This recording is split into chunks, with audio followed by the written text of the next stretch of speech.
Oke, aku mulai ya. Jadi ini yang PS2 2018. Jadi yang pertama, jelaskan bagaimana spektroskopi serapan inframerah dan spektroskopi Raman yang berdasarkan prinsip yang berbeda. Keduanya dapat digunakan untuk mengidentifikasi vibrasi gugus fungsi atau molekul.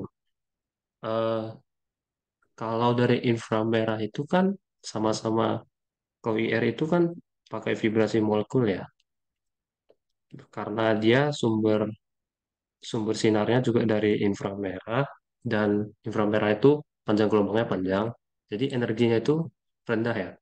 Nah, berarti dia gak cukup kuat seperti sinar tampak atau sinar UV buat mengeksitasi elektronnya. Jadi yang berubah itu ya tingkat energi vibrasinya.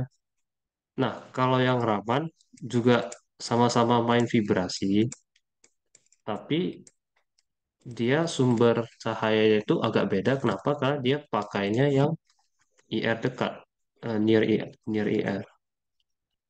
Near IR itu kayak kalau di UV, kalau di spektrum cahaya itu kan ada UV, baru ada vis, ada IR kan. Nah, yang vis itu kan ada yang di ujung kiri itu ada yang biru, yang di ujung kanan itu ada yang merah. Nah, kita ngambilnya di sekitaran sini, yang near IR ini. Nah, jadi di near IR ini berarti dia energinya nggak cukup buat mengeksitasi elektronnya seperti sinar vis, tapi dia kayak berada di antara IR dan visible gitulah pokoknya. Jadi dia kalau ini tingkat energinya, ini yang ini yang anggap ini ground state, berarti dasar. Ini yang tereksitasi. Eksitasi. Nah, kalau yang vis kan berarti dia dari keadaan dasar ke keadaan eksitasi ya. Jadi dia nyampe ke kulitnya kan. Ini yang vis. Sedangkan kalau Raman, dia kayak berada di tengahnya gitu. Ini kayak tingkat energi, biar sebutannya tingkat energi maya. Tingkat energi maya. Jadi sinarnya itu cuman nyampe ke sini doang. Dia tereksitasi ke sini, baru nanti dia turun lagi dari sini ke sini. Nah, kalau itu yang Raman. Kalau yang IR ya berarti dia mainnya di vibrasinya doang, berarti kayak di sini doang. Sama ya. Kayak di sini doang, baru turun. Warna yang lain deh. Sini doang, baru turun lagi. Nah, gitu. Jadi sama-sama guna pakai vibrasi molekul, cuman yang satu, yang Raman itu, dia mekanismenya beda. Habis itu kan, kalau di pengukuran itu, IR itu dia menunjukkan frekuensi vibrasi ya. Frekuensi vibrasinya atau panjang bilang gelombangnya. Bilang gelombang. Ini yang IR. Tapi kalau yang Raman itu kan pergeseran ya, pergeserannya. Eh, bilang gelombang.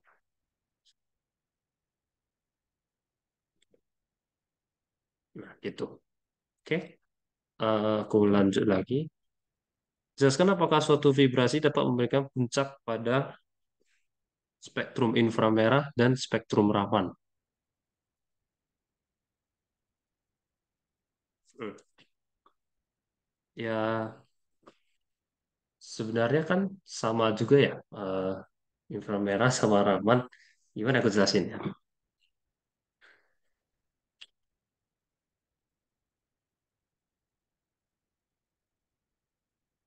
Uh, hmm,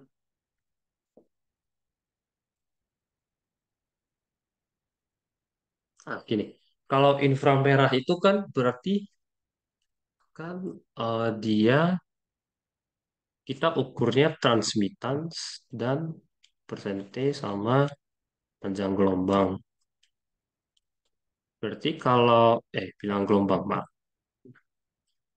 Berarti kalau dia menyerap, berarti kalau tingkat energi vibrasinya sama dengan panjang gelombang yang ditembakkan dari sumber IR, berarti nanti kan dia menyerap, baru dia bervibrasi. Vibrasi dia di apa banyak lah. Berarti kalau dia menyerap kan transmitannya nol. Ya gitu sih. Ini kayak kalau di grafiknya yang gini turun ya. Nggak ada puncak lain di sini. Ya. Berarti kalau dia menyerap kan dia nanti keluarnya puncak, di mana dia menyerap berarti transmitannya harusnya rendah. Oke. Kalau Raman,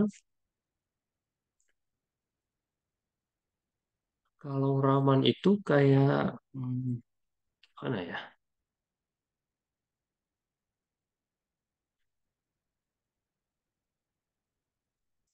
Hmm,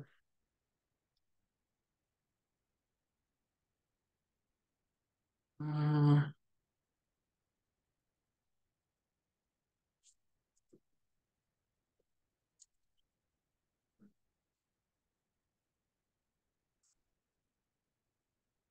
oke oke nanti dibahas yang lain-lain juga. Raman Raven gimana aku jelasin Raman ya? Hmm, Nanti aku balik lagi deh ya. Maaf ya. Jadi yang C itu hamburan. Apa yang dimaksud dengan hamburan? Hamburan berarti ya kayak kalau ada suatu partikel ditembakkan suatu cahaya, nanti pas dia mengenai partikelnya itu berkas cahayanya nanti dihamburkan kemana-mana. Oke, jelaskan tentang hamburan Raman, Rayleigh, dan hamburan yang mendasari turbidimetri. Nah, oke, hamburan, aku mulai dari hamburan Rayleigh dulu deh. Mungkin yang paling simpel. Nah, kalau hamburan itu kan berarti dia kayak berkas cahayanya nembak ke eh, partikel zat, partikel suspensi lah ya, karena harus ada paratannya kan. Dia tabrak, kalau tabrak itu kan berarti kita main momentum, berarti ada tumpukan elastik dan tumpukan elastik dan tumpukan non elastik atau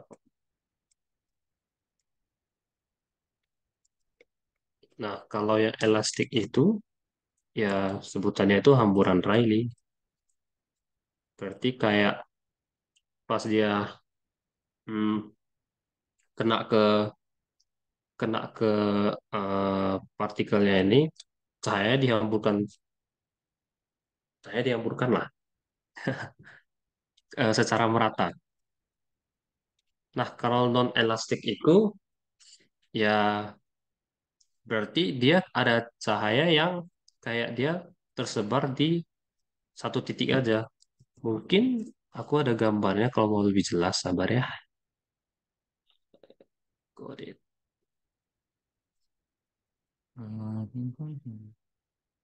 Nah, yang ini.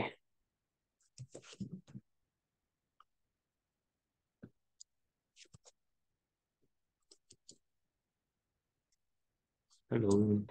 Wait. Nah, nah, biasanya yang tumbukan non elastik itu namanya bukan hamburan Y. Nah, kalau yang tumbukan elastik itu biasa lebih berlaku ke ukuran partikel yang cukup kecil. Jadi ini bisa dilihat kayak hamburannya merata kan. Dia ada yang dari sini, eh, ini cahayanya baru kena ke partikel dihamburkan ke sekarang. Nah, kalau yang biasanya ukurannya gede, biasanya itu dia mengalami yang inilah yang gede, yang large itu biasa tumbukannya non elastik. Yang kecil itu tumbukan elastik.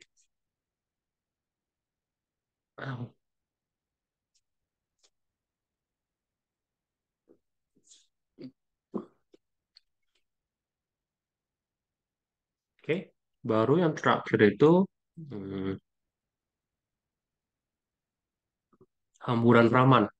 Nah, kan kalau yang tadi itu IR itu kan mirip Raman ya, tapi kalau IR itu kan dia menyerap dia gimana aku bilang? Molekul itu dia ditembakkan sinar IR, dia menyerap hasil serapannya itu kan kita bisa lihat dalam bentuk vibrasi molekulnya. Nah, kalau Raman sama, dia juga menyerap, cuman dia kayak dihambur, gimana aku bilang? Dia dihamburkan gitu. Wait. Hmm,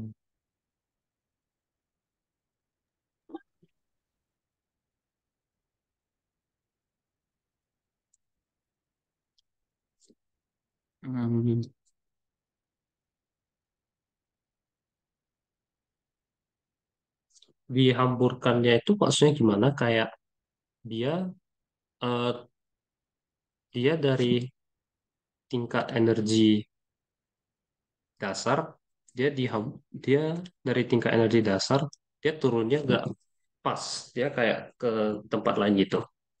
Dari kan ini nggak tereksitasi tapi nggak gimana aku bilang ya? Eh,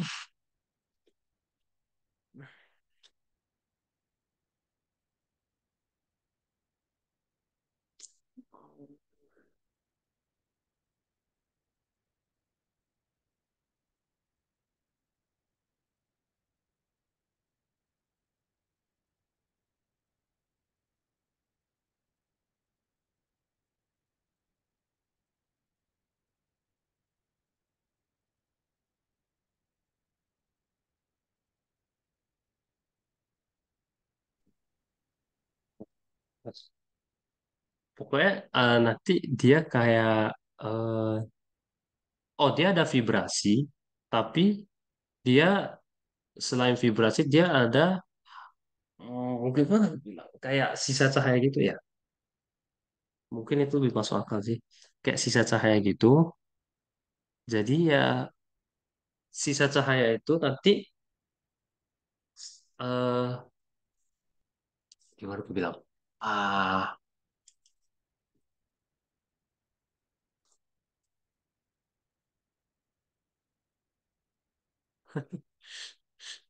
eh,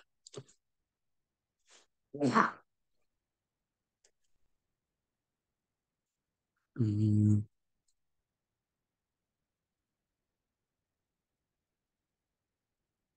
oh ya, oke oke. Jadi kayak dia kan kita kan kalau dia maaf, maaf sorry guys. Jadi dia tembakan sinar, jadi kena molekulnya dia vibrasikan. Nah, yang kita ukur itu kan kayak sisanya gitu lah. Kayak kalau ini kan dia dari tingkat energi dasar. Misalnya anggap kita ini bilang tingkat energi E sama dengan H kali V eksitasi. Sorry, eksitasi. Nah, dia udah naik ke atas, dia turun kan, tapi dia nggak turun ke bawah kan. Berarti ini ada selisihnya. Oke, ini ada selisihnya. Nah, yang raman ukur itu kan selisihnya. Tapi selisihnya itu kan kalau untuk hasil selisihnya ini kan nggak harus dari tingkat dari dasar ini bernaik, boleh dia turun ke kayak ini keanggap ini mm, elektronik nol, ini V1, V0, V1, V2. Berarti dia nggak harus dari tingkat dasar naik ke tingkat energi yang maya, kemudian turun ke tingkat vibrasi kedua kan. Tapi kita bisa aku gambarin lagi, wait, gini aja. Ah, tapi kita bisa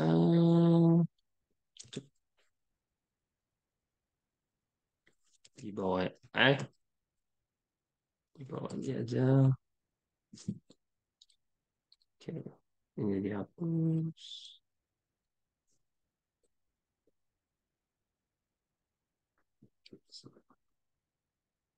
Tapi kita bisa juga kan sinarnya dari tingkat energi 2, tingkat vibrasi energi 2 naik, dia turun lagi tapi dia turun ke lebih rendah. Nah, tapi deltanya kan sama. Perubahan energinya itu sama. Makanya ini yang diukur sama Raman.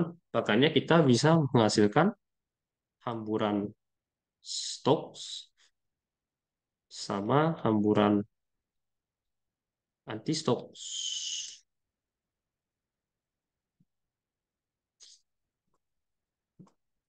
Kalau untuk diagramnya ini ada di scoop.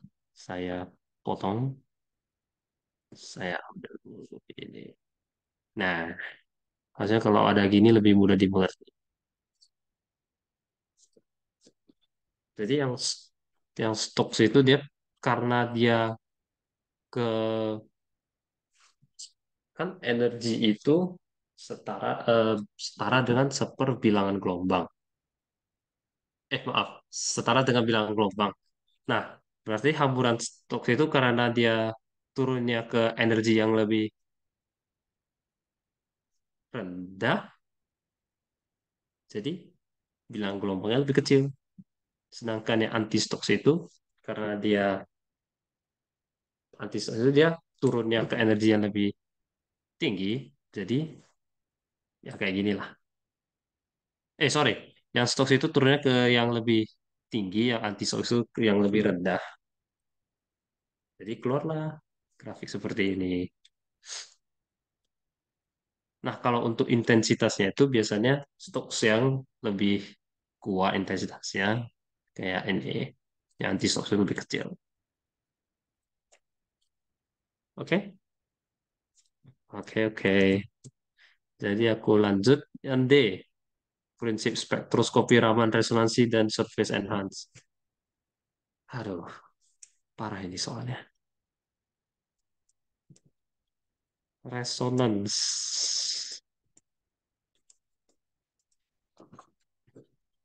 Kataku mah kalau keluar soal gini skip aja sih, daripada pusing.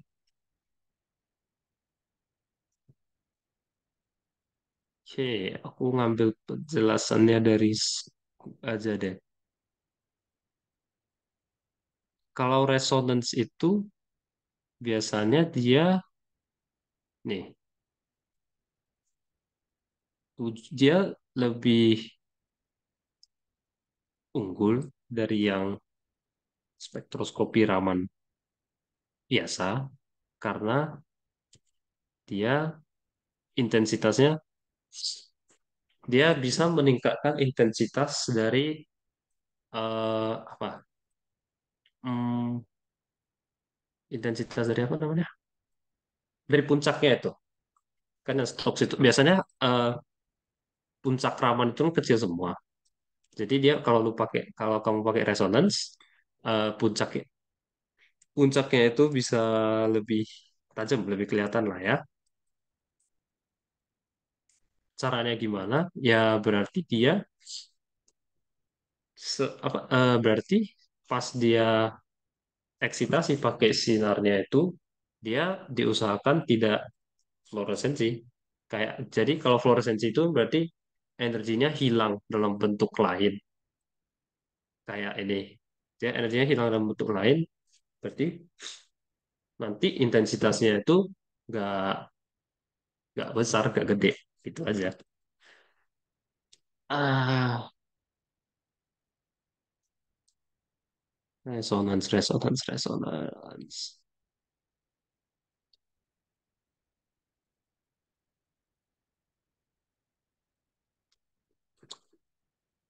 Hmm.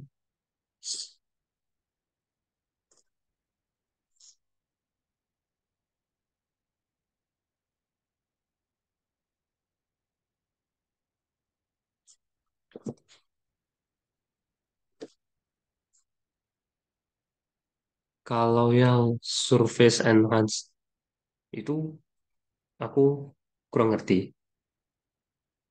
Tapi pada dasarnya itu Dia pakai kan kalau Raman dia juga dia pakai logam baru dilapis. Dia pakai logam kayak maaf yang surface enhance.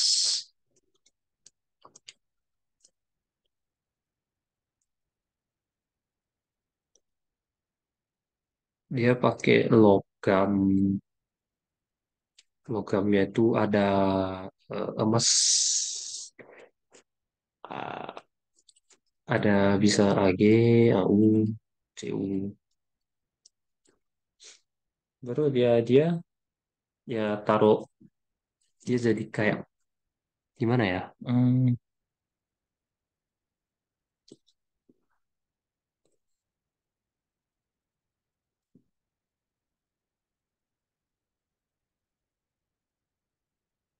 Oh, biasa dia campurin ke larutan, baru ditaruh kan kalau yang di IR itu dia kayak ada film gitu kan. Nah, dia ya eh, dia kayak ada larutan emasnya, koloid, ada sedikit suspensinya, ya baru dia tambahkan eh, itu, tambahkan sampel yang mau diteliti, baru nanti dia tembakkan laser. Itu aja sih. Mirip-mirip IR. Oke, aku lanjut deh biar kita bisa bahas yang 2022.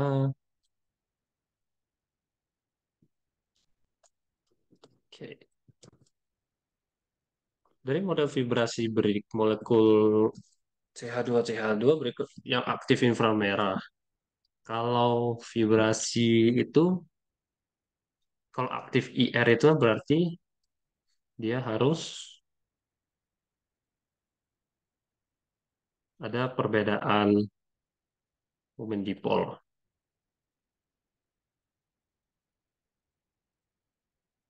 Sedangkan kalau yang aktif Raman kan nggak ada ya, tidak ada. Berarti kita kayak ini lihat-lihat aja sih. Kalau ini kan dia bilangnya searah semua ya. Berarti kalau hanya gini, anggap saja momen dipolnya di tengah sini, deh. Apa? Simbol momen dipol. Mu? Mungkin saja. Nah, berarti anggap dia dari lingkaran sini. Kalau hanya kita pindah ke sini, ke sini, ke sini, ke sini, juga sama kan? Berarti ini aktif Raman. Nah, kalau yang ini berarti awal anggap aja sama juga hubungan dipolnya dari sini, dari titik ini dari titik deh. Nah, hanya ulur ke depan berarti anggap aja lebih dekat sini, hanya makin jauh berarti bisa aja kayak di sini kah? Pokoknya bergeser lah ya. Pokoknya ada pergeseran. Berarti ini aktif ya. Karena kan nggak simetris ya vibrasinya. Pokoknya biasanya yang nggak simetris itu aktif IR. Kalau untuk yang kedua ini, yang tanda plus minus ini, plus itu ke arah pembaca, kayak ke arah kita. Berarti anggapannya itu hanya itu kayak depan belakang gitu. Nah, depan belakang kan berarti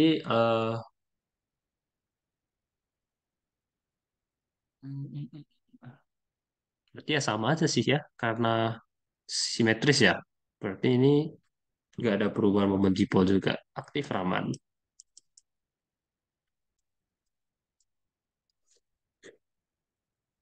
Sedangkan kalau yang ini, kalau yang negatif itu ya berarti dia ke belakang. Berarti keluar dari pembaca. Ini ada nggak ya?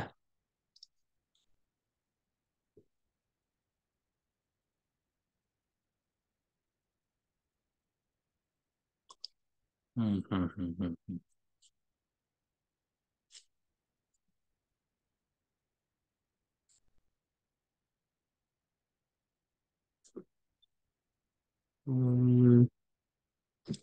Kalau ini berarti dia ke depan, dia ke belakang.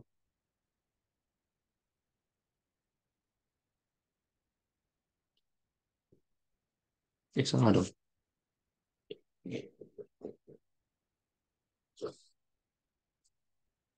Kayaknya gak ada juga sih karena simetri ya. Yang ini sama-sama ke belakang, yang ini sama-sama ke depan. Gitu-gitu juga berarti ini aktif lah. Aktif ya, rawan juga. Itu aja ya. Baru yang ketiga soal soal dajal sih ini. Ah, ya, spektrum IR dari suatu cairan dan titik-titik tinggi memiliki rumus empiris ini. Ya, gimana ya? Cari aja sih kayak puncaknya itu. Ini ini ada ini ada gugus apa? Ini ada gugus apa? Ini ada gugus apa? Ya, itulah ya. Aku kerjain lagi lah ya. Hehehe. Baru yang nomor 4.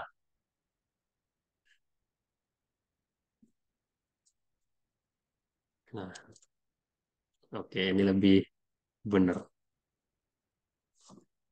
Ah, data berikut diperoleh dari pengukuran spektrometri Raman untuk senyawa CHCl3 dan polarisasi paralel dan tegak lurus sumber sinar. Hitung rasio depolarisasi Raman tersebut dan tentukan garis mana yang terdepolarisasi. Oke, ini kita ketahui I paralel, I tegak lurus. Rasio polarisasi itu berarti ya pakai rumus aja sih. Intensitas dari tegak lurus per intensitas yang paralel. Kalau yang A ini 0,46 per 0,6. Ini per 3 per 3, anggaplah 0,7. Nah, 7 ya. Kalau yang kedua itu, ini yang P 760. Ini yang P357 itu 7,9. Tipe sepertinya. Ya, tipe kayaknya. 0,6 per 0,9.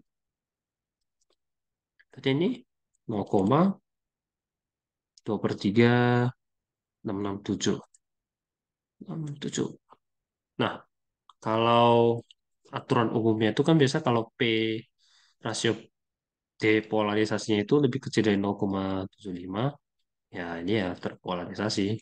Itu aja sih.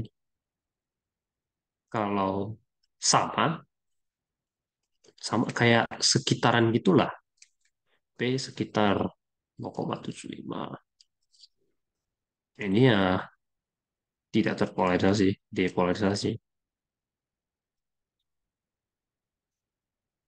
Polarisasi. Oke, polarisasi. Nah, gitu aja. Berarti yang ini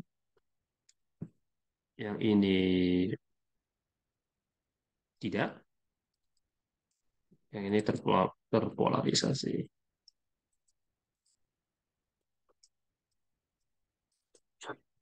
Oke, untuk geseran Raman pada 760 cm min 1, hitung panjang gelombang apakah akan muncul puncak jika digunakan sumber sinar dengan panjang gelombang 500 nanometer.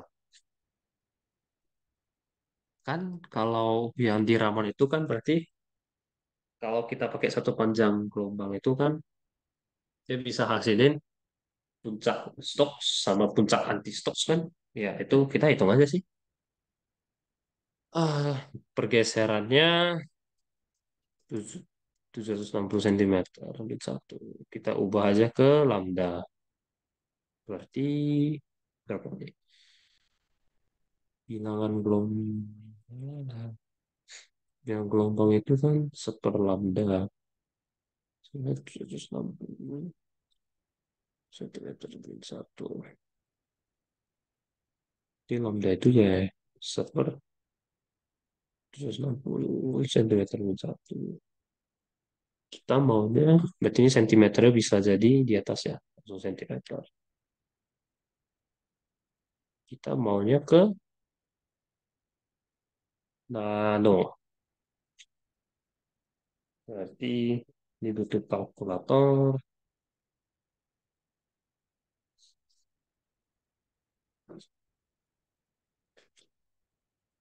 Satu bagi 760 sentimeter, milimeter, 47. Gede banget.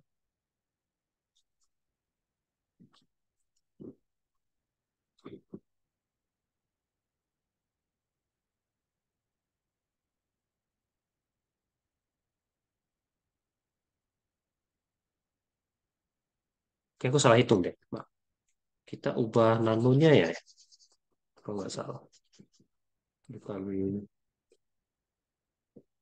Hmm, aku ingat-ingat dulu.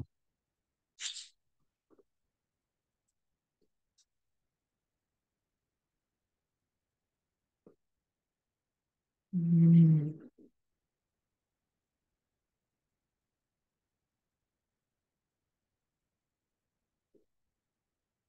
Kuis.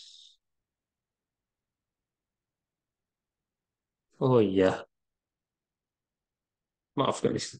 Kita ubah dulu, kita ubah nanometernya. Jadi lambdanya itu 550, 500 nanometer. Kita ubah ke bilangan gelombang. Di bilangan gelombang itu kan seper lambda. Berarti seper 500. Kelompang kami ini meter. Kalau mau ke senti, kali 2 dari 7. Oke, ini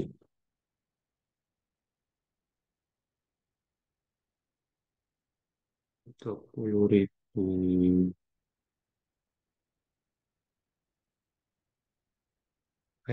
Salah. Ini sentinya di sini. Sentimeter min 1. Berarti nanti kita tambahkan aja ke, kalau yang stok itu, berarti dia kan ke bilang, karena dia turun ke energi yang lebih, ada yang ini tadi. Mana ya? Nah, yang ini. Jadi dia ke pergeseran ke yang bilang gelombang lebih kecil. Berarti dikurang. 20.000 kurang 160. Kilogram.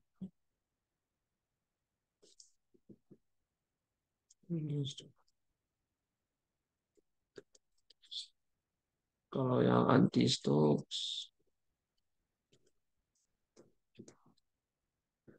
ya ditambah aja.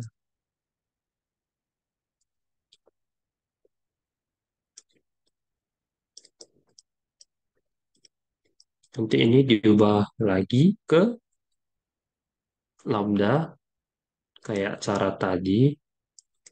Kan berarti ini tinggal ditukar ya. Ditukar, ini tukar. Seper, per 100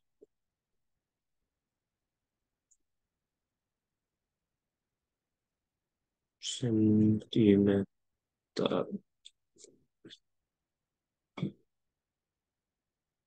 Salah, sentimeter di sini. Seper 19. Wah, kali 10 pangkat sentimeter ke nano kali 7. Sama dengan 14 kali 75. Ini juga sama, nanti dapatnya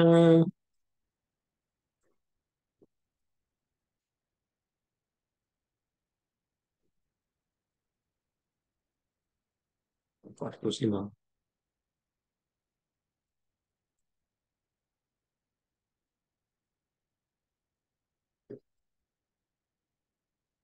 Dah. Berarti nanti anti-Stokesnya ada di panjang gelombang yang lebih kecil, Stokesnya ada di panjang gelombang yang lebih besar. Oke, gitu saja. Aku lanjut lagi. C. Dalam kondisi seperti apakah laser helium neon lebih disukai sebagai sumber sinar dibanding AR ion laser?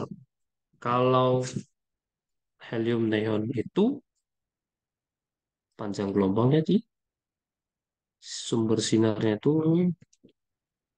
hmm,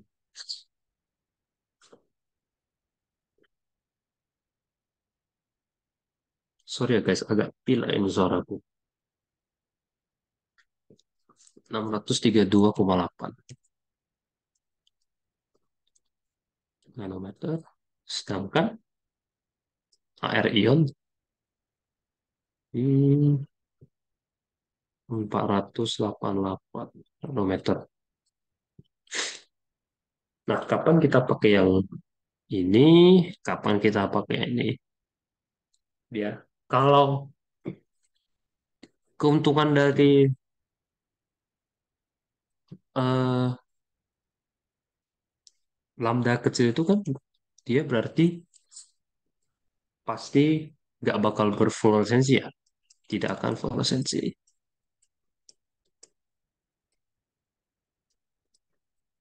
Kenapa? Karena energinya itu nggak cukup buat mengeksitasi elektron. Tapi konsekuensinya itu ya intensitasnya rendah karena energinya kecil. Bisa dia rendah karena jadi dari energi kecil. Kalau yang air ion itu ya kebalikannya. Dia lebih mudah, lebih mungkin berfluoresensi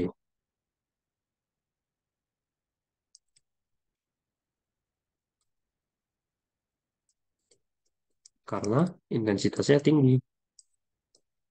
Karena menghasilkan intensitas tinggi dan karena energinya tinggi.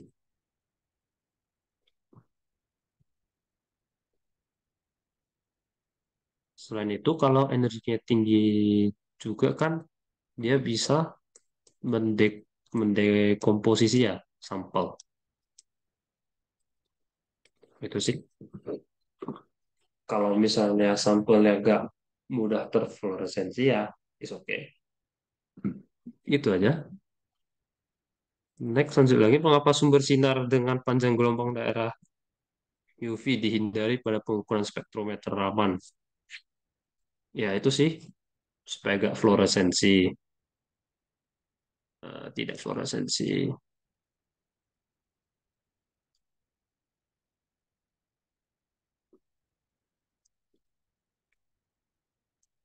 Ya, kalau pakai yang ini apa?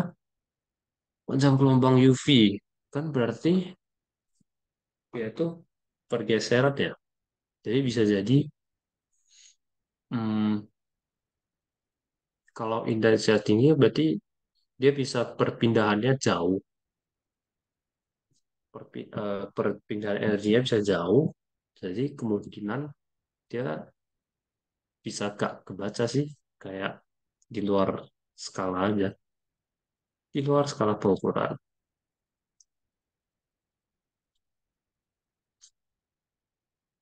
Karena apa kan shiftnya jauh ya. Oke. Di- Itu nomor 4. Baru yang nomor 5. Nah ini yang hitungan.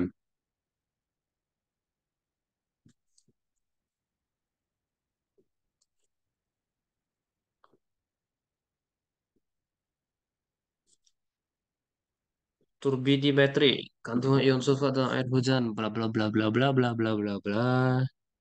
Baru, berarti ini cuma penjelasan. Nah, ke dalam 6 lampu takar 100 ml, masing-masing diisi 50 liter air hujan. Baru ditambahkan NaCl, HCl, dan serbuk barium klorida. Setelah terbentuk suspensi, tambahkan 2 ml larutan. ini tanda bataskan. Kan itu gak penting ya, kita butuhnya ion sulfat, kita tambahin. Kita butuhnya sulfat. Ini gak ada penambahan sulfat, cuma ada standarnya. Oke, berarti encernya ke 100. Berarti ini yang metode, kalau di praktikum itu yang metode berapa? Metode 2, 2, 3, 2 ya? Pokoknya dia volumenya tetap. Dari volume tetap. Jamak, penambahan standar jamak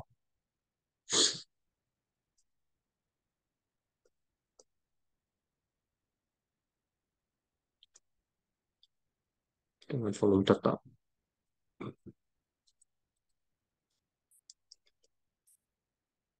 Ya, kita pakai persamaan yang itu aja, yang S sampel tambah standar itu sama dengan signal sampel ditambah C. Siapa ya? Hmm, sabar. Kok lupa ya? Nah, tambah S sampel per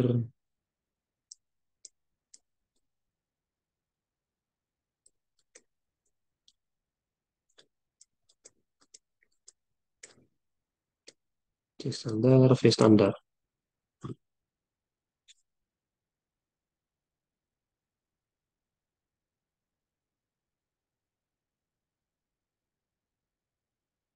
Oke, berarti nanti kita kan mau nyari, berarti ini kita regresiin aja.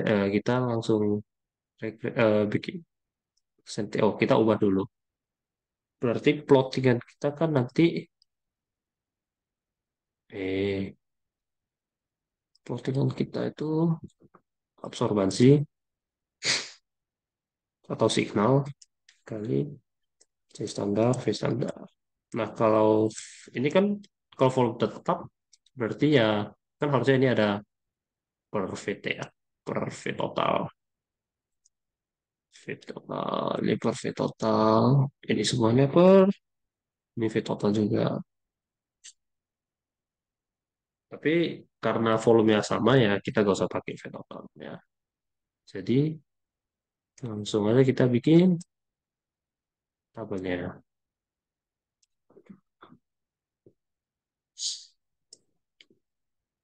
C standar, V standar. Ini absorbansi. C standarnya kasih tahu gak?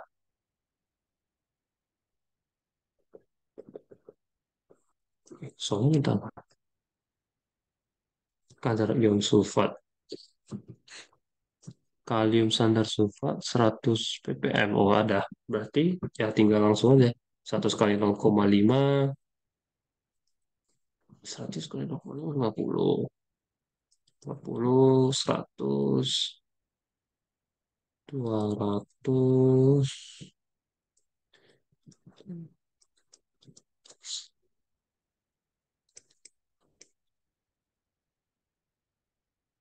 Ya, ini absorbansinya itu ya langsung min log. Min log itu T aja. Sekali aku hitung langsung deh. Hmm.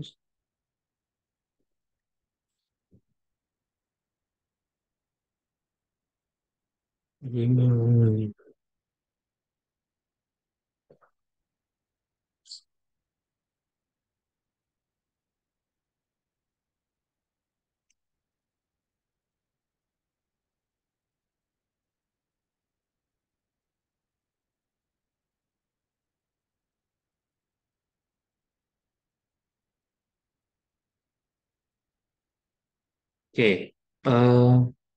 ini 0,1.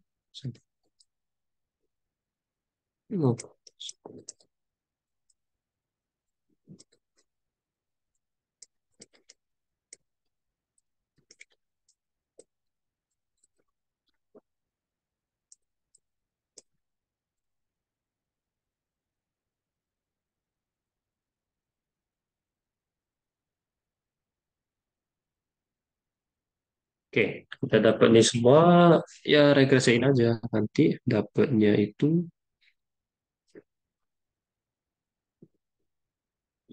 sama dengan 0,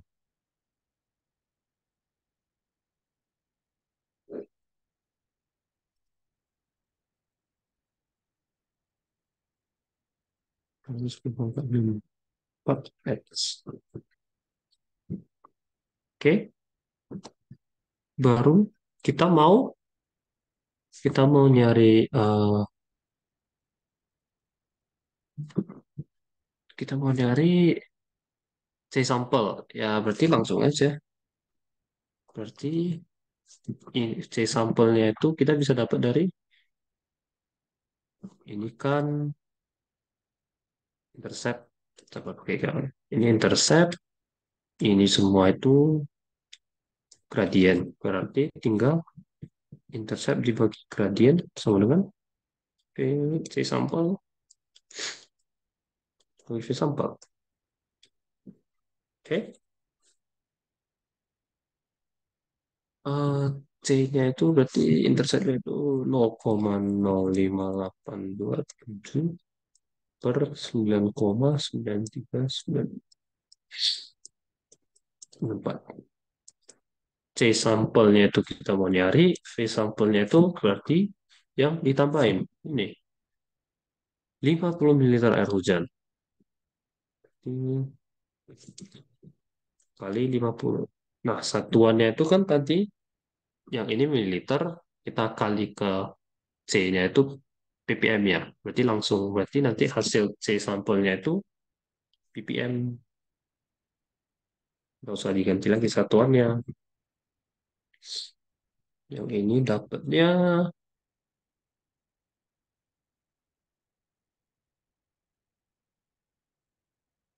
58,6264 ppm. Oke, gitu saja. Tinggal tabel hitungan kayak di praktikum. Oke, aku lanjut lagi. Yang XRF ada dua message, tiga message. Sabar, oke. Metode tunggal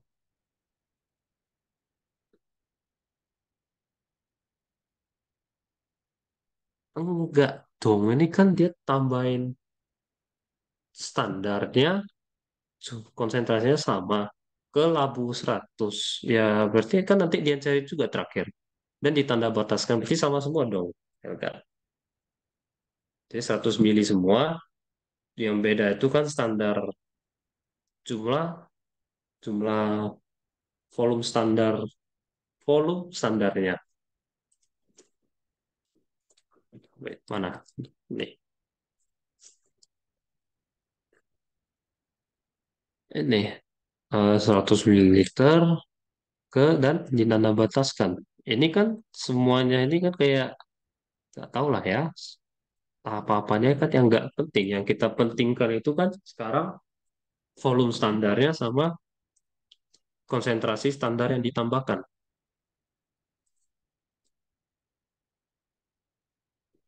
Oke, oke, oke. Oke. Silakan Helga. Edward. Halo Ed, sebenarnya ini gue sama Helga, ini Gaby Platinum Yes, 2021. yes, yes, Eh, yes. kenapa itu dia tuh dianggap konsentrasinya tetap kan emang dia 100 ppm kan, tapi volumenya beda-beda, jadi dia konsentrasinya bakal beda dong. Gak tahu sih. Eh, enggak dong. Dia kan, maksudnya kita C standarnya ini kan berarti yang kita pakai itu. Kita pakai awalnya kan 100 ppm kan. Terakhir kita nggak, kita kalau C standar kali V standar itu kan keluarnya mol ya. Kan C kali V itu mol. Kan kita cuma butuh jumlahnya berapa. Kayak hasil akhir pengencerannya itu gak ngaruh apa-apa. Ya, ya, ya, ya, ya. Oke, oke. Makasih, Oke.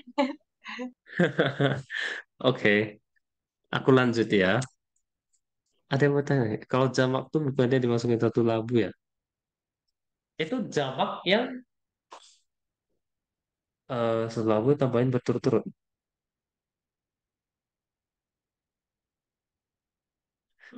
Oke, oke, baik. Aku olah dulu.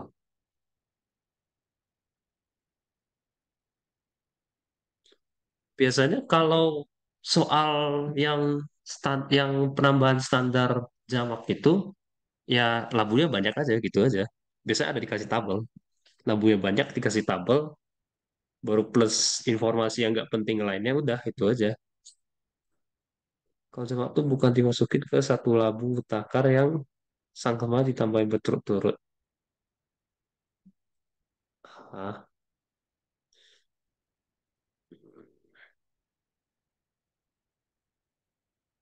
Oh, itu ada itu jamak penambahan jamak juga, Rik. Cuman yang itu yang volumenya berubah. Kayak kayak misalnya kita pakai misalnya ini. Kita pakai yang misalnya kan tadi ini kita pakai 50 ml air hujan. Kalau bilang itu berarti ini 50 ml air hujan. Ini kita tambahin sekali kayak 1 mili standar. Berarti dia totalnya kan jadi 51.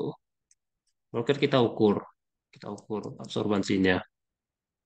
Dapat, kalau kita tambahin lagi, kita tambahin lagi 1 mili standar, lalu 52, ini juga kita ukur absorbansinya. Nah, ini juga metode penambahan standar jamak, cuman dia volumenya beda kan volume akhirnya jadi 51, 52. Berarti nanti terakhirnya itu harus dikoreksi lagi.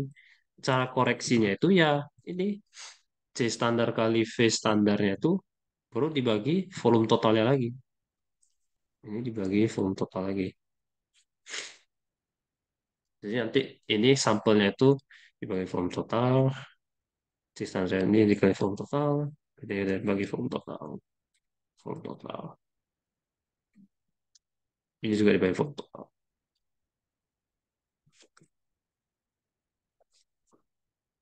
Oke, oke. Kalau ya 6 labu itu cuma soal 6 labu takar yang berbeda. Pokoknya kalau banyak kan itu jamak ya. Itu aja sih. Kalau tunggal itu biasanya cuma sekali, satu. Dibandingin itu langsung perbandingan aja. Yang C sum C sum face C standar V standar per C sampel tambah C sampel V sampel tambah C standar V standar. Oke, aku lanjut ya. XRF. Nah, ini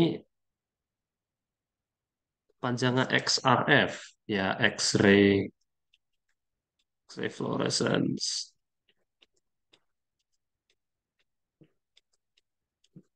Prinsip kerja kualitatif dan kuantitatif. Hmm, gimana ya? Aku juga gak masuk kuliah Bu Samita sehari tentang SRF. Kalau kualitatifnya itu berarti ya lihat kan bedanya itu kan di eh,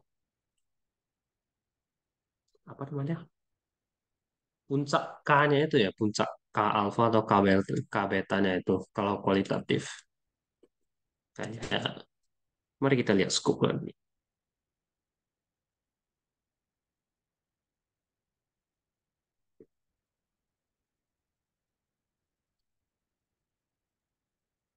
Mhm.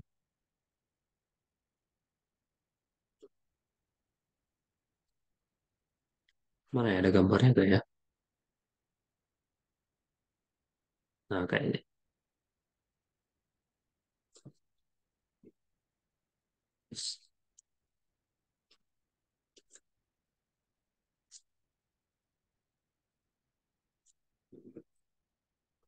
Nah ya berarti kayak kita tahunya dari posisi bukan posisi puncak sih. Kalau posisi puncak itu berarti yang kualitatif. Berarti kita bandingin yang intensitas intensitas sampel. Kalau yang kuantitatif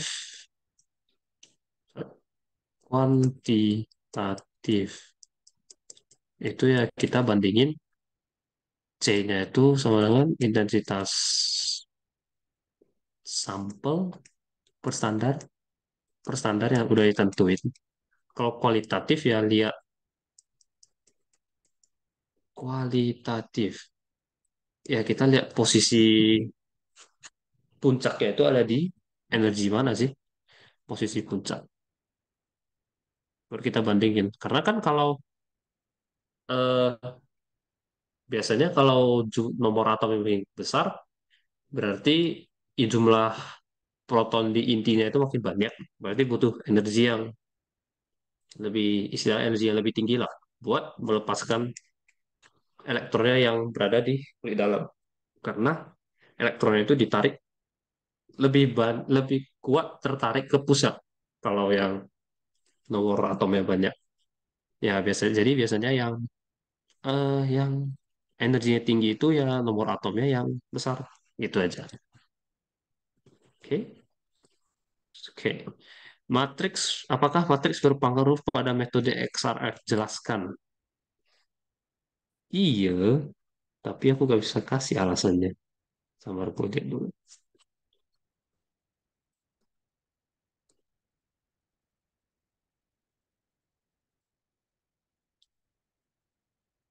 Oh ya, bisa dong. Kalau misalnya ada gangguan matriks, misalnya eh, puncak, dia kan berarti bisa menyebabkan kombinasi puncak.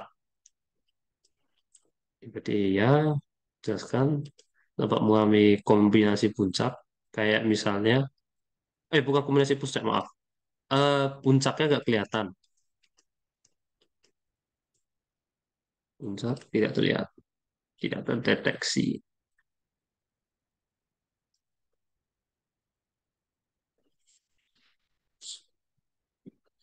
Kayak misalnya aku lihat dulu, ada contohnya kayak,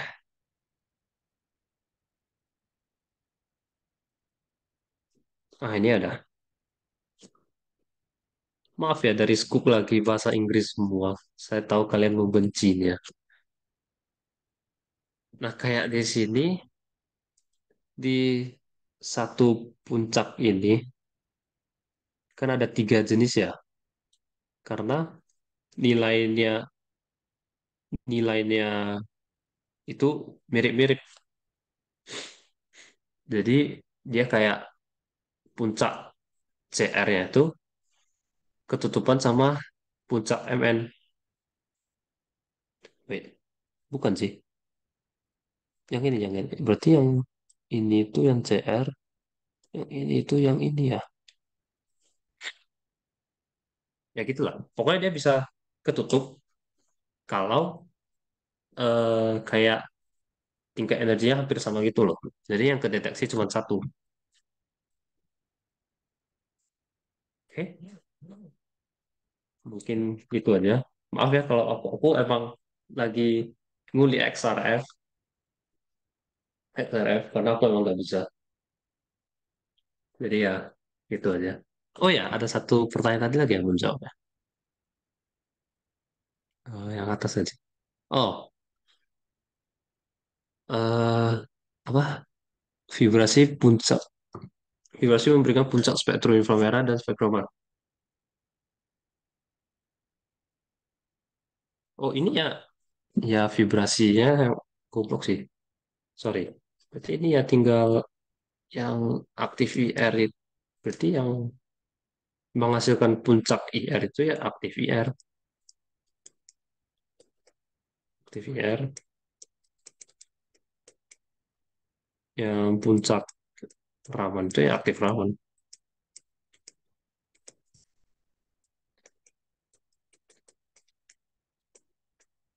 Nah, gitu aja.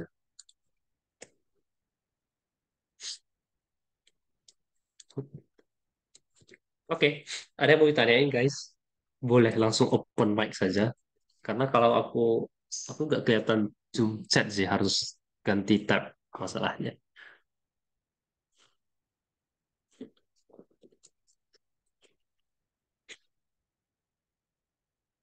Oke, kalau nggak ada, Masih jam 4, jadi kita lanjut satu lagi.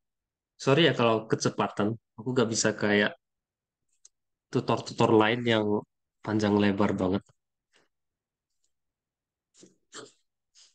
Oke, aku lanjut ke yang 2022.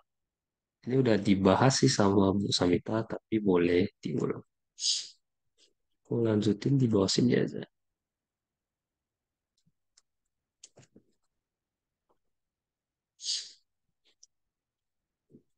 Oke, analisis spektrometri berbasis hamburan scattering telah diteliti oleh Tinda bla bla bla bla bla, turbidi dan levelometri adalah metode analisis spektrometri yang berdasarkan hamburan. Skema alat turbidi dan levelometri. Jadi ya turbidi itu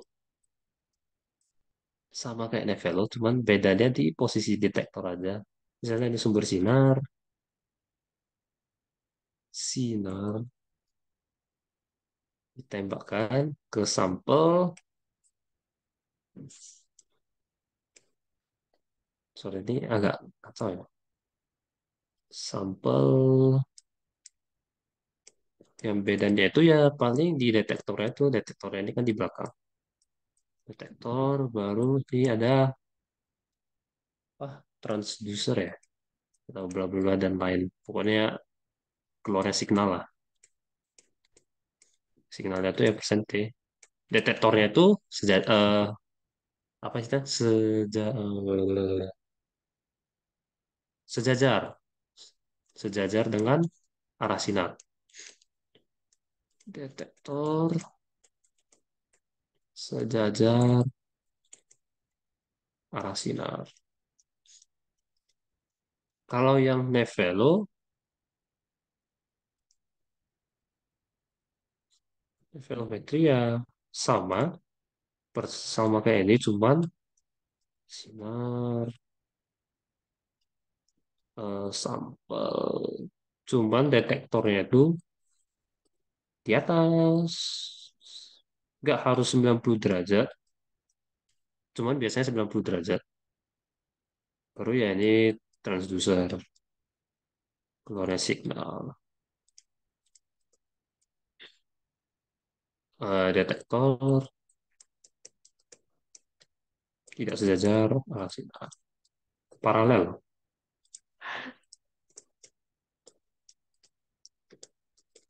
Nah, kalau mau gambar yang lebih bagus, nih, di mana ya? Nah, ini.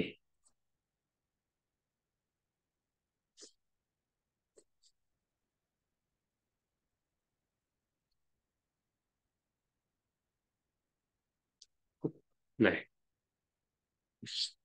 yang A ini, yang ini Nevelo, yang ini Turbidi. Oke, itu saja.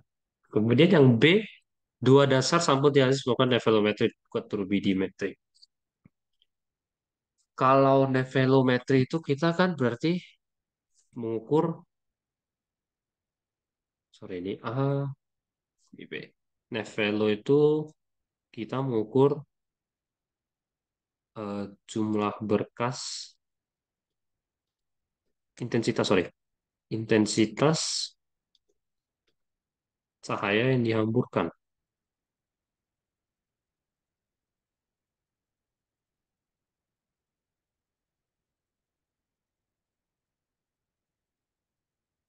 Nah, makanya karena kita mengukur yang dihamburkan kan hasil hamburannya itu yang di sini atas ya, hasil di tadi. Nah, hamburannya itu kan ya lebih banyak ke belakang ya, arah belakangnya sini, ke arah sini kan. Jadi dia detektornya kalau di atas berarti dia ukur jumlah yang dihamburin. Jumlah yang dihamburkan itu berapa di dalam partikelnya gitu lah. Sedangkan kalau turbidi kita kan setelah setelah kena ke sampelnya itu berapa cahaya yang masuk ke detektor itu berapa, kayak sisanya gitulah ya. Jadi karena turbidi itu memanfaatkan hamburan Rayleigh, sorry, karena prinsip hamburan kita kan pakai hamburan Rayleigh ya. Jadi Nevela itu cocoknya ke buat konsentrasi kecil, karena kalau konsentrasinya kecil berarti kan jumlah partikelnya gak banyak. Jadi deteksi hamburannya itu lebih akurat sih.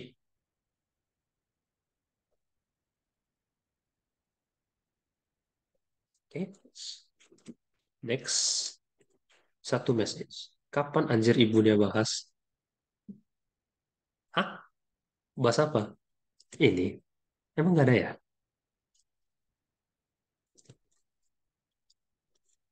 Oke, saya lanjut aja. Mana soalnya? Oh, ini ada lanjutannya. Sorry guys. Ada C-nya rupanya. Baik, baik. Sampel air mengandung ion sulfat dianalisis melalui turbidimetri ke dalam 50 ml lautan ditambahkan diencerkan. Ya ini sama juga sih kayak yang tadi, yang ini juga sama sih, sama kayak yang nomor ini tadi. Bro, sama aja semuanya. Jadi aku langsung ngitungin aja lah ya. Keluar nanti kalian ngitung, kalian lihat, kalian hitung sendiri keluar persamaannya apa ya? 1000 ppm 100 mili. 1000, 2000.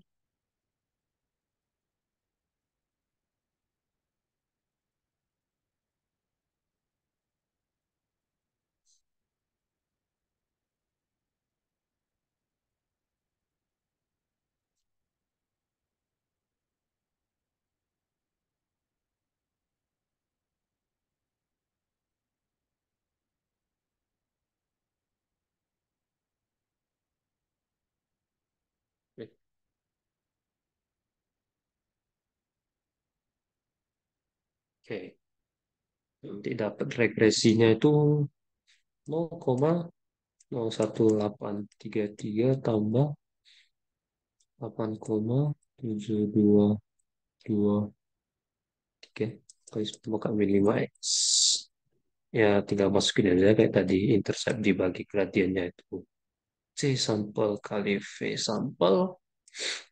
Kita dapat C sampelnya itu, ya ini, 0,1833 per 8 kali V sampel yang kita pakai itu 50 ml kali 50. Dapatlah dalam bentuk ppm karena kita nggak ubah satuannya sama sekali.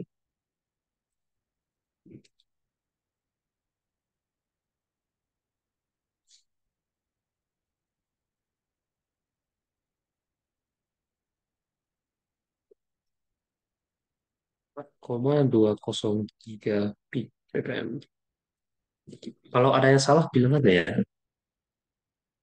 Mungkin aku eh, nggak kok nggak teliti gitu. Sampai awal udah. Oke, lanjut.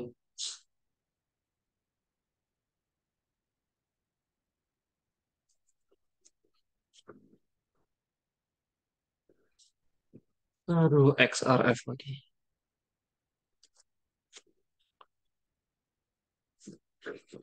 Rif dan kakak melaporkan telah berhasil melakukan analisis kadar nikel dan lain-lain.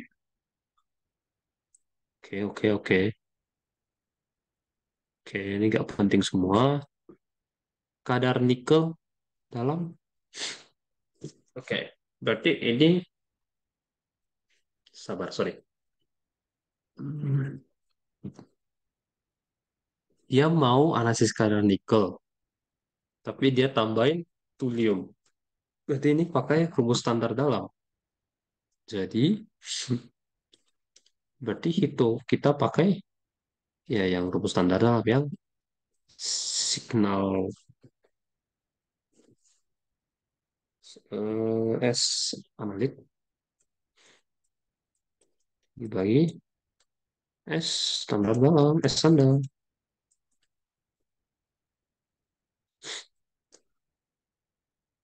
Ya, ini ya KC sama KC tambah iya.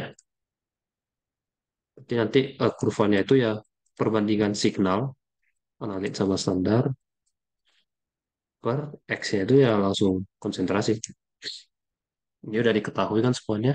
Persen, ini tinggal dibagi, kita kerjain deh.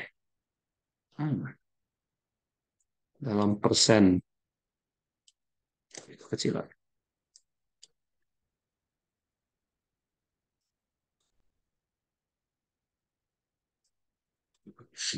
Yang ini NI, yang ini. Berarti analitnya itu nikel K alfa banding L alfa. Langsung aja. Berarti kita gak peduli ya nilai kita pakai yang nilai mana. Eh, Oke, 0,36.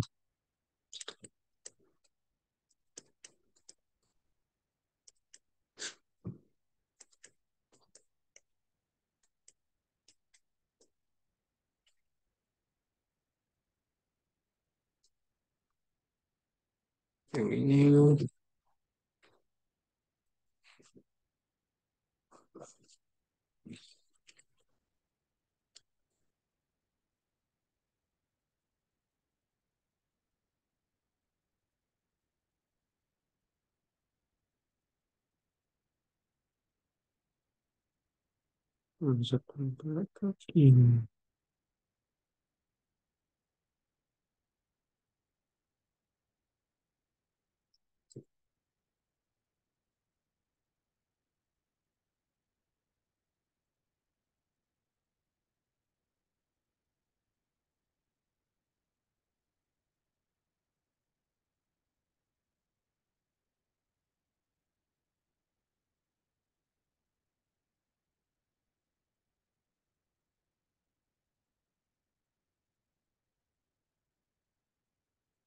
1 21 2,6 dari oke 0,28.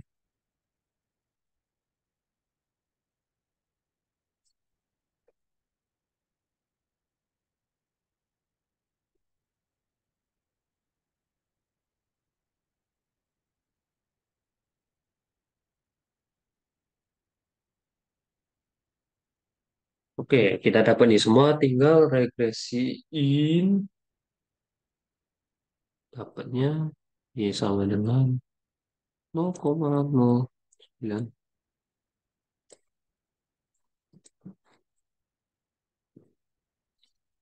tambah 0,3 4X. Ya, masukin aja. Kita mau kadar nikel. Kita masukin perbandingannya juga. Berarti perbandingannya itu kan eh, berarti berapa? 210 tambah 4 per 23,5 sama dengan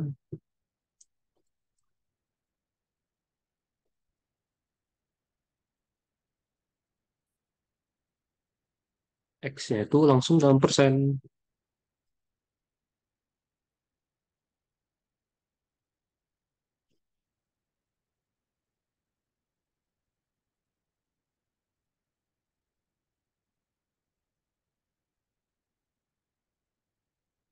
16,709. Oke, dapatnya gini. Oke, oke. Aku lanjut lagi. Jelaskan dengan singkat pengertian L alpha dari thulium. L alfa dari tubuhnya berarti dia transisi elektron dari L itu kan berarti transisinya dari kulit kulit atau orbital ya, sub kulit M ke L. Karena urutannya itu kan K, L, M, N. Anggapnya itu kayak S, P, D, E, F. Ya gitu sih. Berarti dia kalau L itu kan dia perpindahan dari D ke Oke. Mau nanya, itu gak perlu minlock dulu lah. Oh, iya. Minlock ya?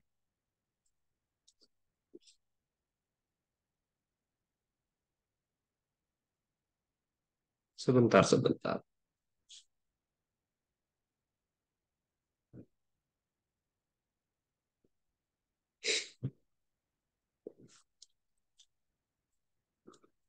Hmm,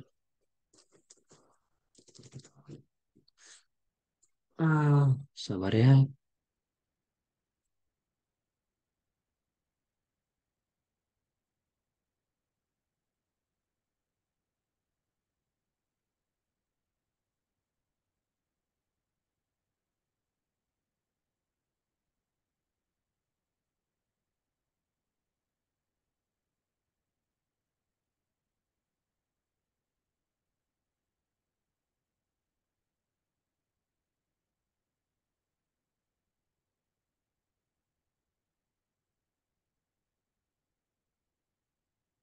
Kayak gak usah di pinlock sih, karena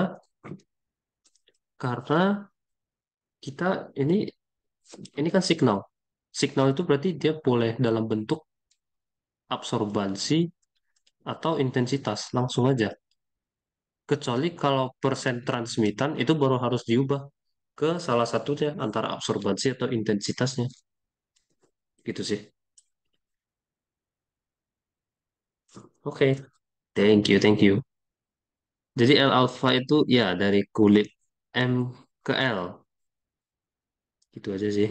Kalau ini sih, nah ada juga di scoop lebih jelasnya. Ini aku kasih gambarnya.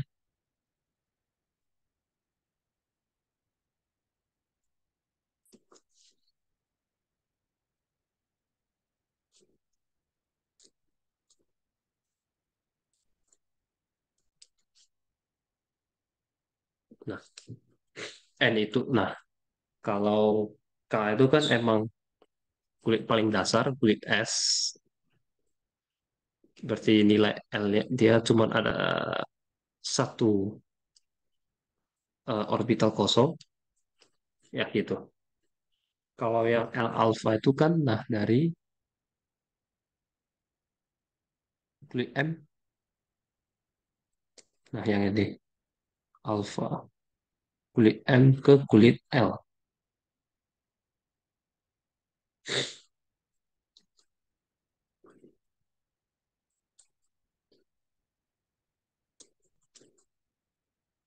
Kalau yang betanya itu, bedanya itu ya di eh, per transisi transisi aja sih dari tingkat mana. Harusnya kalau yang beta itu kan biasa energinya lebih gede. Hmm, gitu.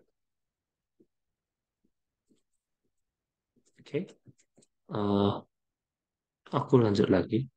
Selain flux PL dan kandungan 1%, TM2O3 terdapat juga X-ray flux.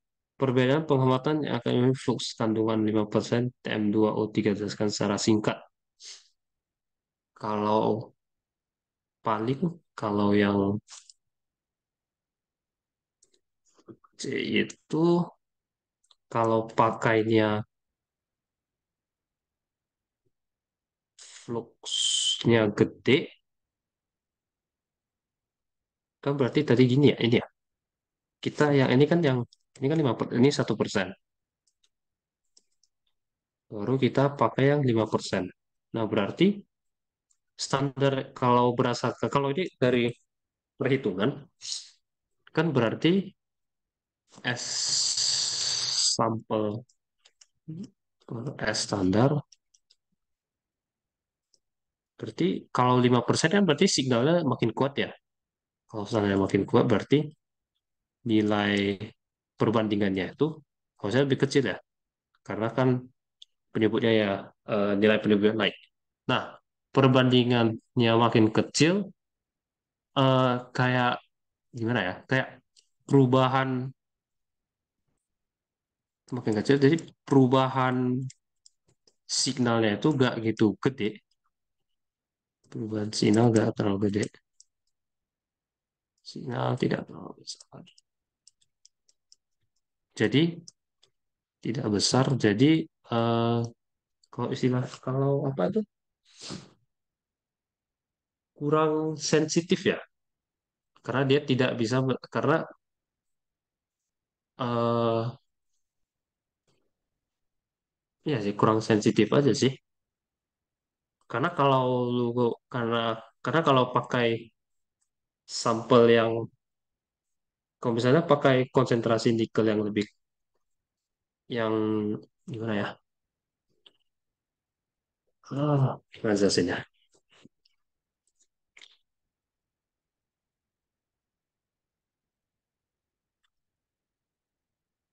Hmm,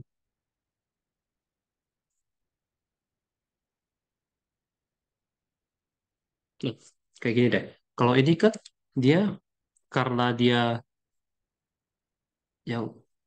yang ini kecil, kan kan nanti kita hitungnya di awalnya 0,0,28, 0, ini baru tiba-tiba karena tiba alfanya gede kan jadi nilainya kelihatan ya makin besar makin besar. Yang ini gak beda jauh,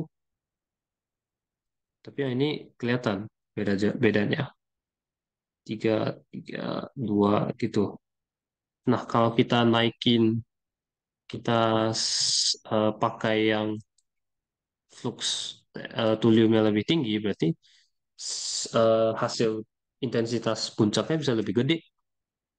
Berarti nanti nilainya ini bisa makin kecil. Jadi perubahannya itu sama, nggak beda jauh juga. Gitu sih. Kalau dari hitungan.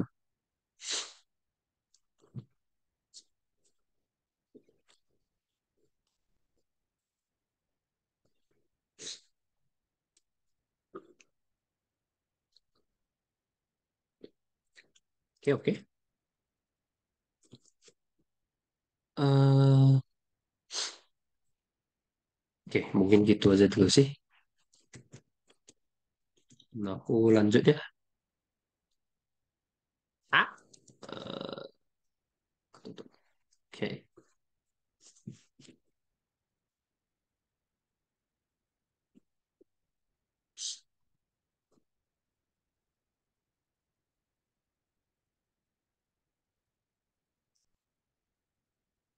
Produk reaksi berikut nih.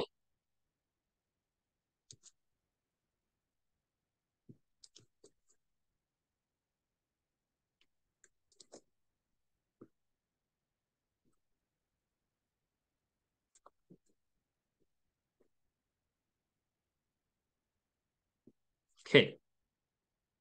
Berdasarkan spektrum IR di bawah ini, tuliskan struktur senyawa yang paling mungkin merupakan hasil reaksi di atas dan jelaskan mengapa mengusulkan struktur tersebut.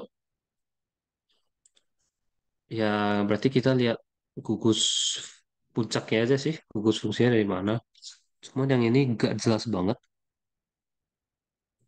Kita ada ini kan, ini serapan H2O ya. Jadi ini gak usah dipeduliin. Berarti yang ini tuh, itu berapa? 1718 ya. Absorbansi 1718 itu sekitar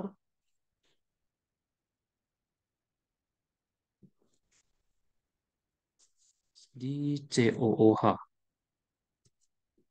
karboksila.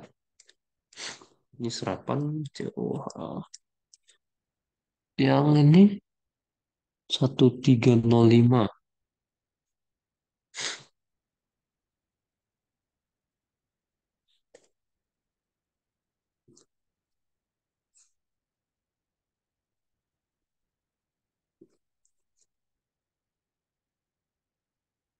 Ini ini di sekitaran CH sih kalau nggak salah. 13 itu berapa?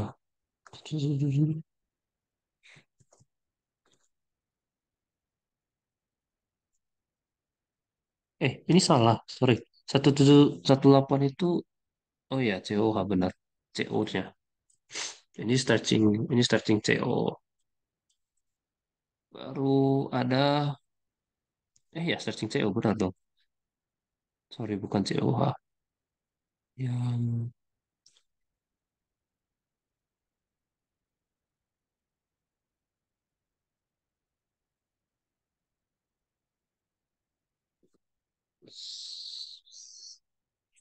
1417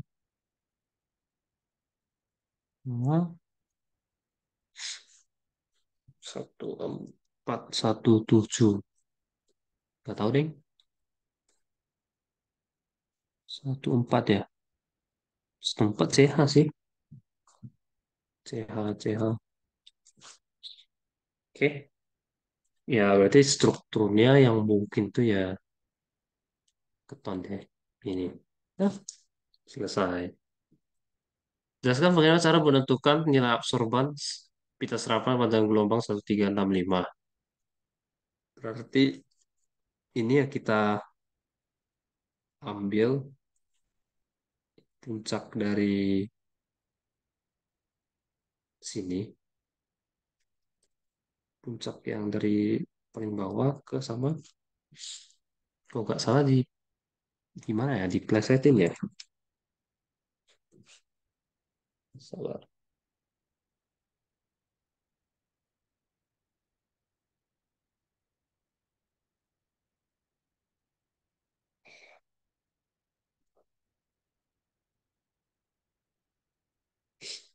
Oh, tuh.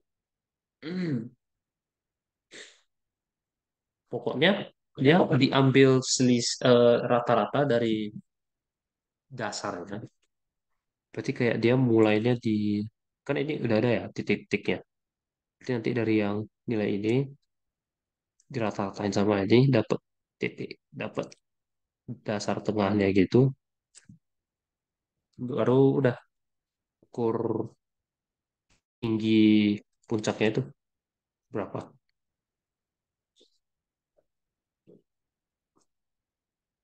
Aku perjelas deh. Ini ambil rata-rata sih. Nggak jelas. Rata-rata ini dan rata-rata ini. Di sini baru diukur panjangnya.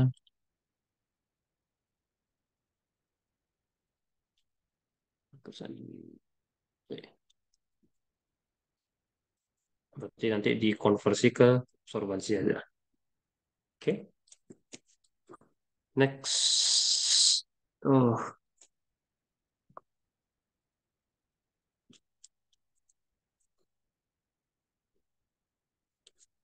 spektrum IA dari dua isomer berikut itu juga pada gambar seperti ini. Berkesesuaian dengan spektrum A dan B jelaskan. Berarti yang ini kan bedanya itu di eh, ini posisi orto, ada satu lagi tambah dua cabang, ini gak ada. Berarti kita coba lihat eh, stretching di orto, stretching yang satu lagi. Ah, 3000 itu NH2. NH2 itu stretchingnya gimana? NH 3500.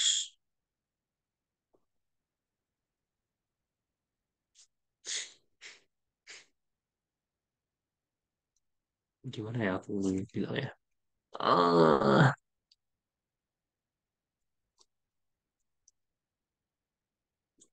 ya gak ada.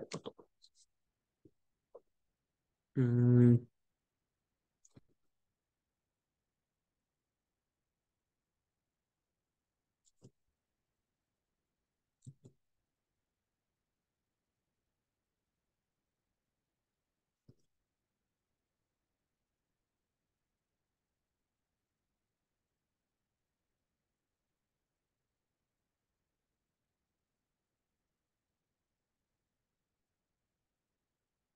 Hmm, hmm, hmm, hmm.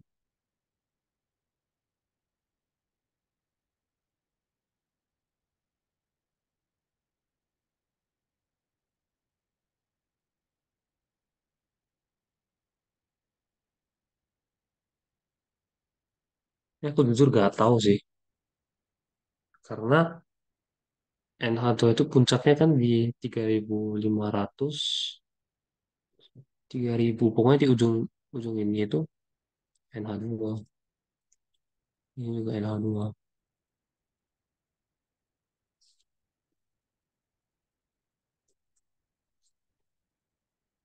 Bedanya itu kan di jajaran sini.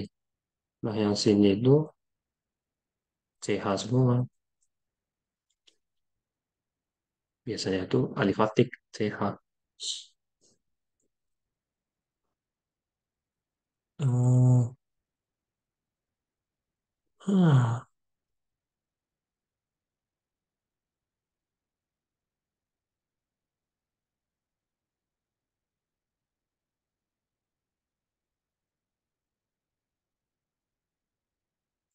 apa ada stretching sih?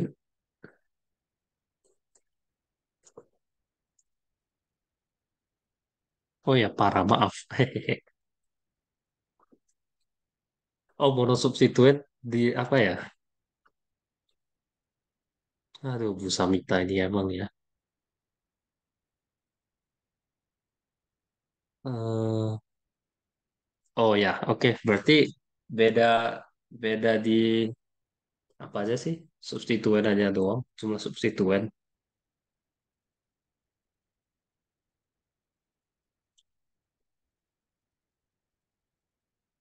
Oke, boleh, boleh. Saya copy dulu gambar ini. Hmm,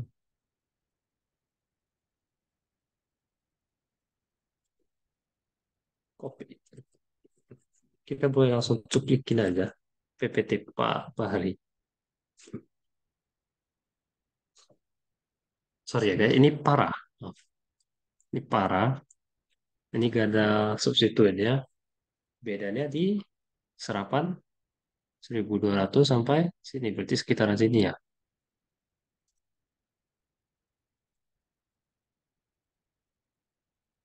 Nah, kalau yang parah itu kelihatan puncaknya yang tajam di sini, yang ini. Kalau yang monosubstituen, puncaknya ya mirip lah ya. Berarti yang ini itu, yang ini yang B, nah ini yang A dong. Gitu. Ya,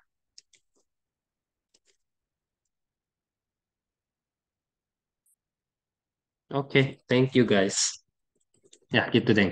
Yang substituen itu yang puncak, yang tersubstitusi itu puncaknya lebih tajam di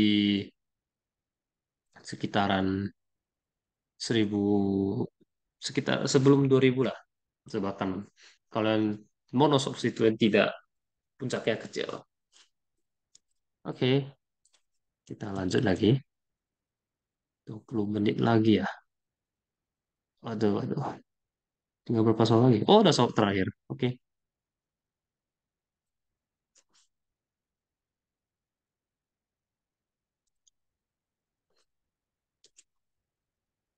Spektroskopi Raman yang disebut sebagai komplement itu apa sih ini?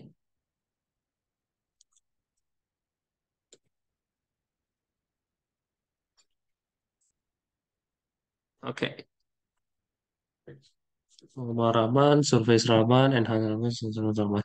Menggunakan diagram tingkat energi, gambarkan sketsa yang menunjukkan energi vibrasi yang sama yang terukur baik di serapan IR, norma Raman, dan resonance. Berikan penjelasan singkat. Wah,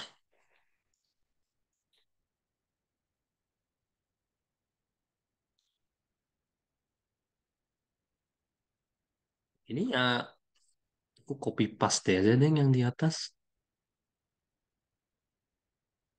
Tapi ya emang mirip sih gini. Hmm.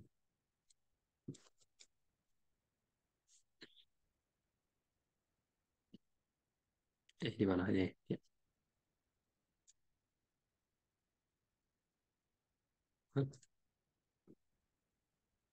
Oke, ya Pak.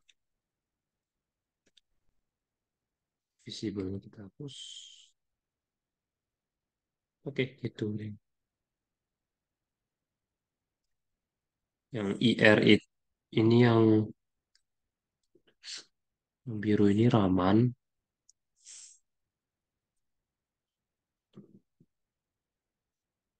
IR itu ya di sekitar yang merah,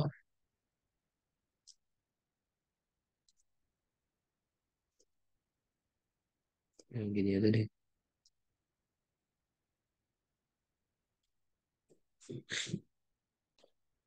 Kalau resonance itu eh,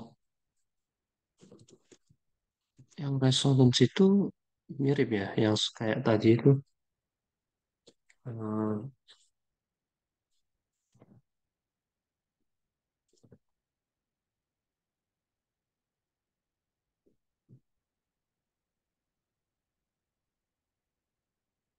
eh,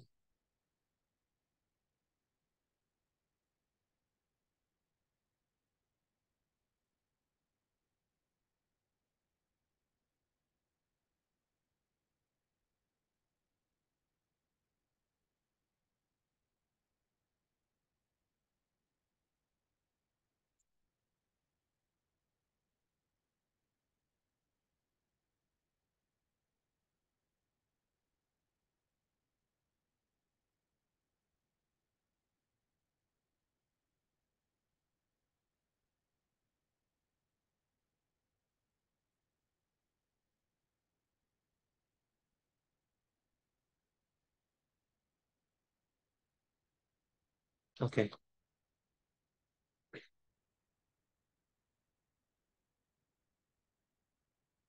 Eh,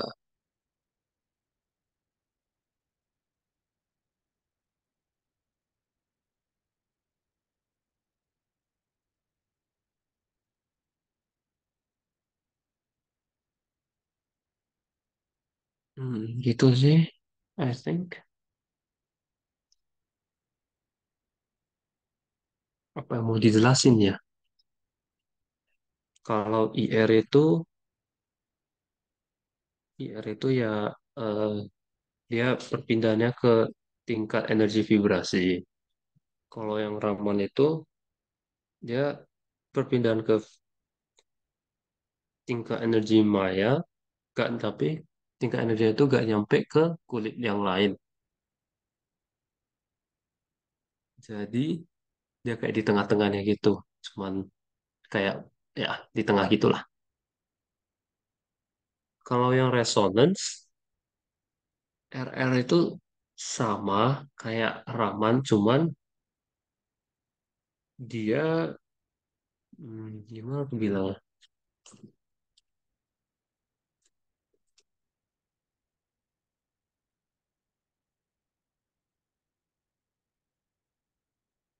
Oh,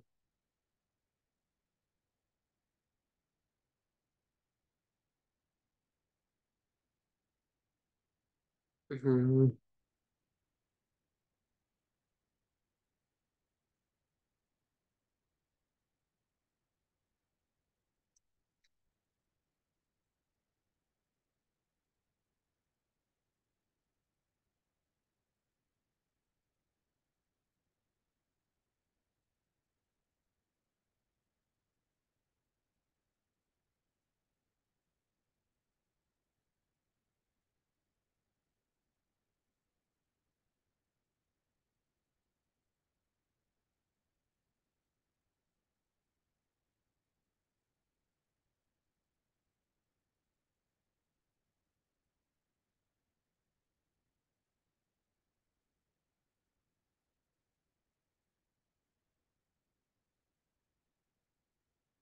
oh kalau sama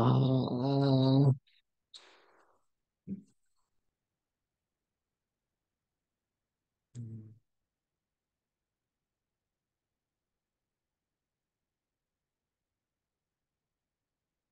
Hmm,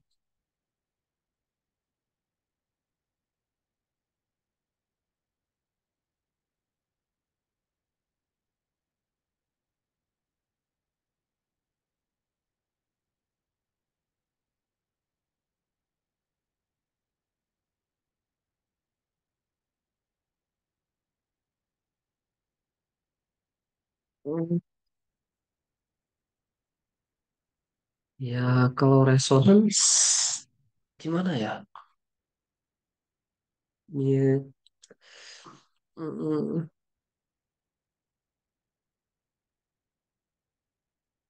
mm. Aku skip dulu deh yang gambaran resonan. Aku gak tahu cara jelasinnya gimana. Aduh, maaf ya. Aku lanjut ke yang B dulu. Spektrum biasanya kan dari pengukuran normal Raman sama dengan RR jelaskan. Eh, spektrumnya sama, cuman spektrumnya sama, tapi intensitas puncaknya beda. Lebih kuat yang resonance. Teman intensitas RL lebih kuat. Oke, itu aja sih. Sama yang C, Cikoaxena ini spektrum pola satu sejajar, pengukurannya ini, pola satu sejajar, puncaknya ini. Ketiga puncak ini memiliki P 0,75. Berarti kalau di bawah itu kan, oke, gambarnya sketsa spektrum rawan siklohexan itu bilang handuran Raleigh bla bla bla bla bla. Berarti ya gambarnya mirip yang itu. Gambar aja kayak gini. Jeng jeng gambar yang ini.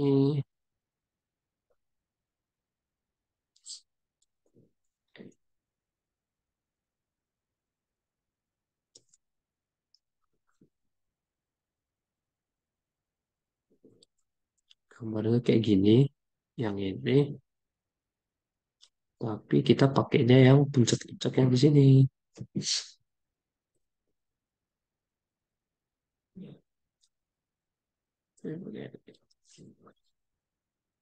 Berarti 532 itu berapa? 532 berapa kayak gini? Nano ke senti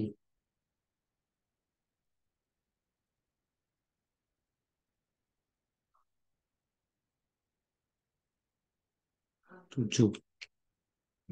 Kok enggak sih rumah?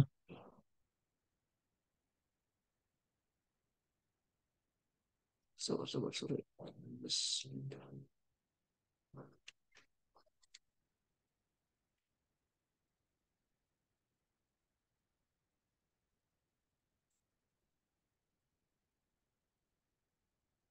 Hmm.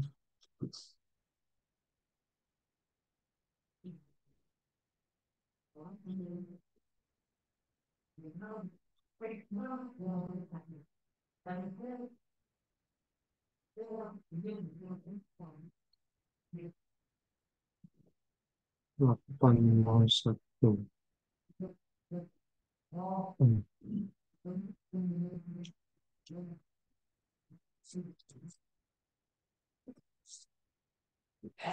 Ya, kayaknya gambarin aja sih langsung ininya. Yang berarti yang 8. Tentangnya selisihnya berapa? Di ke sini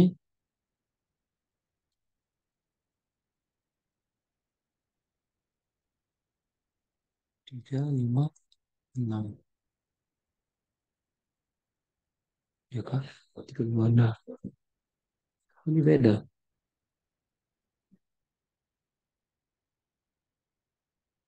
Hmm.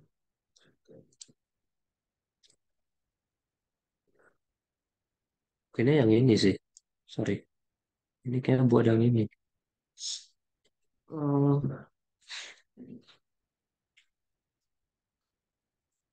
eh, kalau Row-nya itu kalau row lebih kecil dari 0,75 berarti i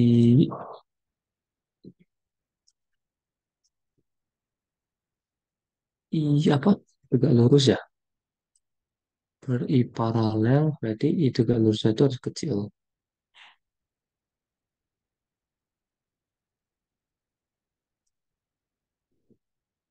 Sedang ini sejajarnya sama ya.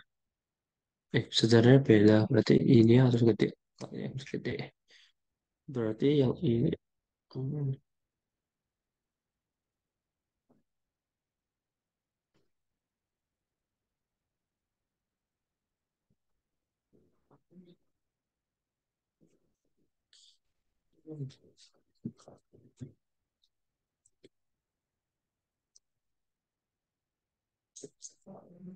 Oh,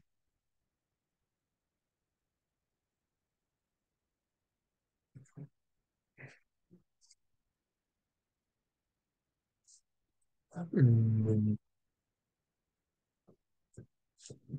berarti yang ini udah pasti apa ya? Pasti tidak terpolarisasi. Depolarisasi.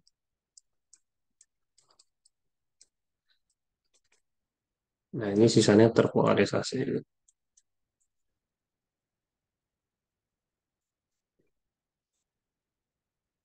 Ini juga. Tapi keterangan yang ada itu 383, 80. Oh, berarti yang ini. Ini sama ini. Polarisasi.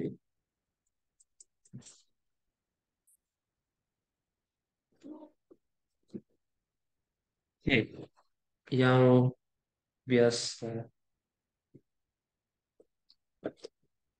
Biasanya yang hmm, gimana ya?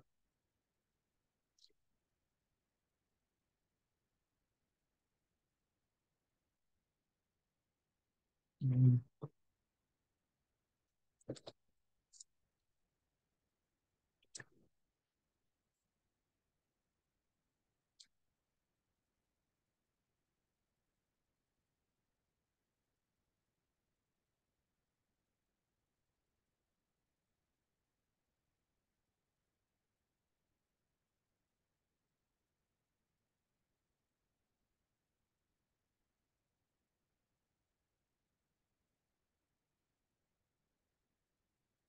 Biasanya eh, ku yang sorry, yang ter yang tidak terdepolarisasi itu hamburan Rayleigh. Berarti yang ini yang di tengah, ini yang tengah, ini yang Rayleigh. Baru yang makin kecil itu yang Stokes, yang ini anti Stokes. Itu aja sih mungkin. Baru yang dimaksud dengan rho lebih kecil 0,75 berarti ini ya data polarisasi apa ya? Kelompok apa? Apakah dapat terdepolarisasi atau tidak? Dapat terpolarisasi atau tidak?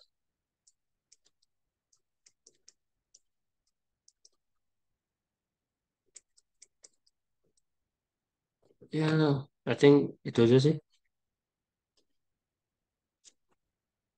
Ada yang mau ditanyain nggak guys? Ya gitu aja nih. Ah, sebenarnya aku masih banyak juga yang nggak gitu ngerti. Sorry ya guys.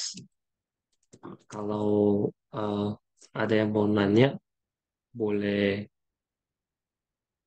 line aku atau sekarang nanya juga boleh. Tapi ya ini bahasan aku. Ada yang banyak, aku minta maaf kalau banyak yang kurang. Emang banyak yang kurang sih. Karena aku juga lagi belajar. Hmm, ya, saranku ya boleh dicek ulang jawaban aku. Oke, ntar kalau mau file nanti aku kirimin aja. Oke. Daily itu masih terdewarisasi nggak? Hmm, iya, karena intensitasnya itu biasanya intensitasnya tinggi.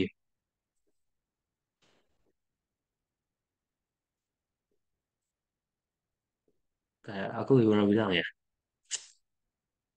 Hmm, biasanya sih gitu sih, Rick. Aku cek lagi coba.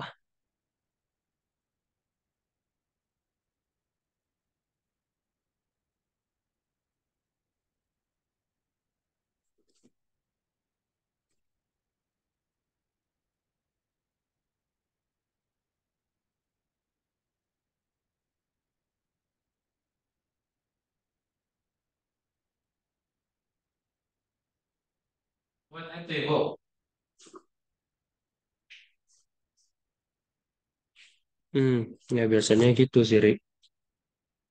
So ya, oke. Udah jam 5 juga. Jadi aku tutup ya. Thank you guys udah mau dengerin. Hehehe. Aku balikin ke Nanda. Oke, makasih Edward udah mau jadi tutor Unspec ya di hari ini. Semoga kita bisa dapat yang terbaik ya nilainya besok. Dilancarin juga, amin. Oh iya, jangan lupa jaga kesehatan juga ya guys. Sudah mau masuk minggu-minggu ujian. Udah aku akhiri ya. Terima kasih guys sudah hadir. Aku plan aja ya.